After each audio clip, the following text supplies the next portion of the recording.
Oi pessoal, tudo bem?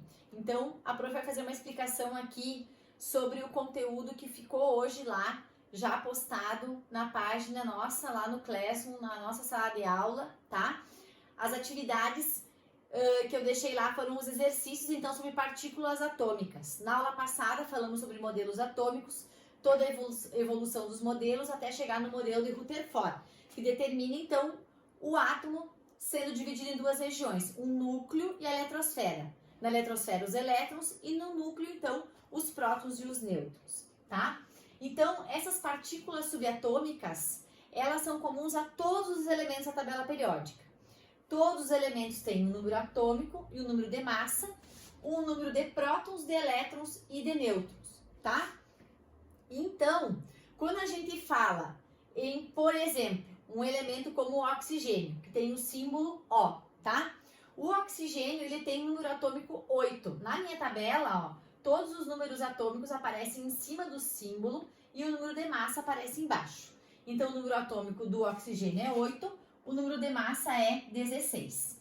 Quando eu tenho um átomo neutro, que ele não está carregado eletricamente, o número de prótons e elétrons é igual ao número atômico. Então, no caso do oxigênio, vai ser 8 também. Então, o número atômico, prótons e elétrons é igual a 8. O número de nêutrons, então, a gente utiliza essa fórmula aqui, que é o número de massa menos o número de prótons. A menos P. Então, 16 menos 8 é igual a 8. Então, gente, ó, recapitulando. Z maiúsculo, número atômico. A maiúsculo, número de massa. Prótons, elétrons e nêutrons.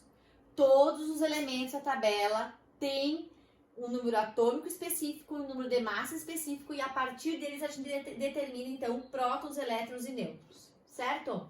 Bom, isso quando a gente fala em átomos neutros. Quando eu tenho um átomo carregado eletricamente, a gente chama ele de íon.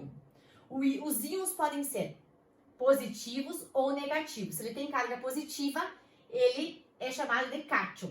Se ele tem carga negativa, ele é chamado de ânion. Quando que um átomo fica carregado eletricamente? Quando ele ganha ou perde elétrons. Quando ele perde elétrons, quando ele doa elétrons, ele fica positivo. É um cátion. Quando ele ganha, ele fica negativo, tá? Então, se ele perde, ele fica positivo. Se ele ganha, ele fica negativo, tá? Então, no caso do oxigênio, o oxigênio ele é um cátion.